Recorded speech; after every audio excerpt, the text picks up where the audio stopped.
Hello, welcome back to Whisky Wednesday. Another Wednesday, another whisky review with me, Joe. So, it's now February. Thanks for sticking with me through the new year. And I'm on to my English whisky, which I promised I would review. Now, this comes from the St. George distillery in Norfolk, in England. And it's the first English whisky distillery. Over about 100 years. There's a few more opened up since these guys opened up. They distilled their first spirit in 2006. Obviously they have to wait 3 years for it to then be bottled as whisky.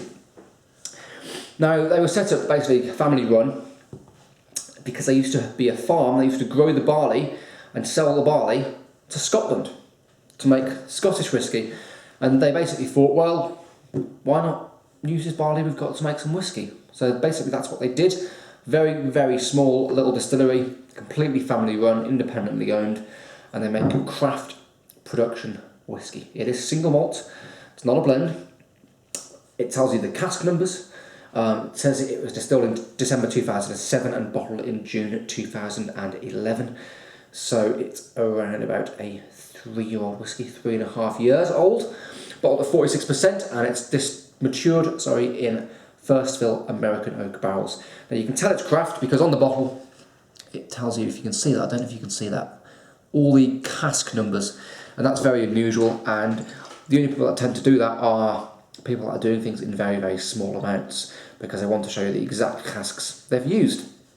It's non-chill filtered and it's natural colour as whisky should be, and it's 46%.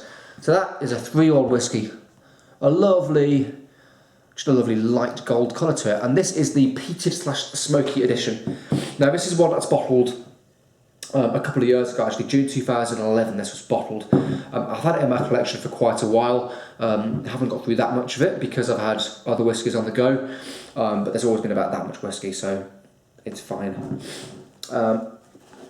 Packaging is simple.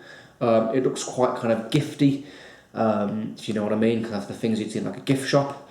But it's simple, and in more recent years the packaging has, from my mind, improved a great deal, and they've gone on to win European Whisky of the Year according to Jim Murray this year, and other numerous awards.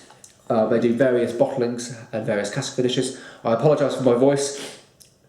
I've come up a little bit allergic to my cats this evening. It's really annoying because I'm a big cat lover. I've got 2 cats. One's just behind me there, if you can see him. There he is. And I'm slightly allergic. Anyway, back to the whisky.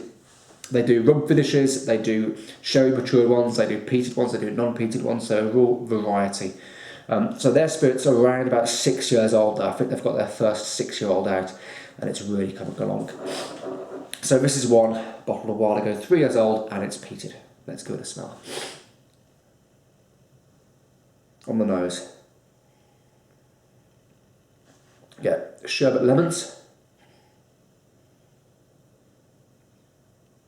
It's very fresh, quite spirity as you'd expect for a 3-year-old whisky.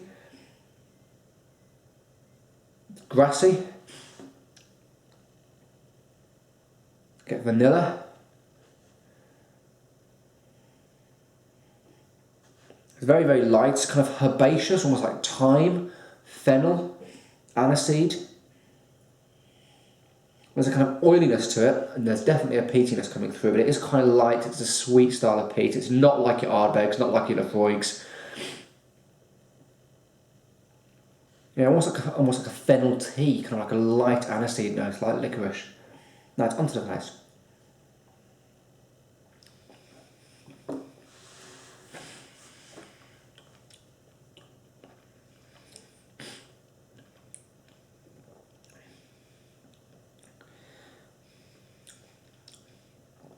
Taste-wise, big hits of vanilla. Pardon me. Big hits of vanilla you'd expect from the American first fill barrel. Sweetness, bit of pepper. Again, light. There's apple notes, there's pear notes. I need another taste.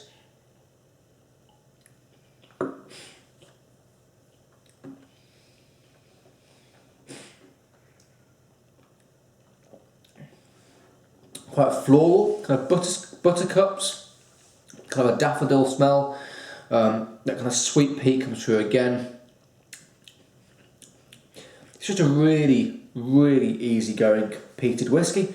It reminds me a little bit of kind of Lachig, that kind of style. Other whiskies it reminds me of that you might have had, maybe like a young Kalila, that kind of style of peat, but nowhere near as medicinal or earthy as the Islay whiskies. One last taste for the finish.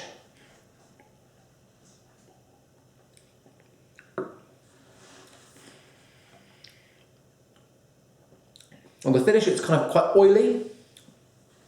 You get kind of a decent mouthfeel because of that, the non-chill filtration. It's a fairly short finish, but you'd expect that for the age of the whiskey. Score-wise, it's a 7 out of 10. Definitely solid 7 out of 10. Really impressed. Very, very, very drinkable. And also, something to note about the English whiskey, they bottle it in chapters. So you've got chapter 1, 2, 3, 4, 5, 6, 7, 8, 9, 10, all the way up to 16. And it's really, really, really coming along. So they're more recent bottlings. The spirits are a lot more mature. And it's just, in 5 to 6 to 7 years' time, when I think it will reach kind of full maturity, peak maturity, it will be a great contender for the whiskey world. I mean, it already is. It's already really superbly made whiskey. Personally, I think it needs a couple more years. I did try some of their 5 and 6 year old earlier this month, and I'm really, really, really impressed. But this, for a 3-year-old whiskey, it's 7 out of 10.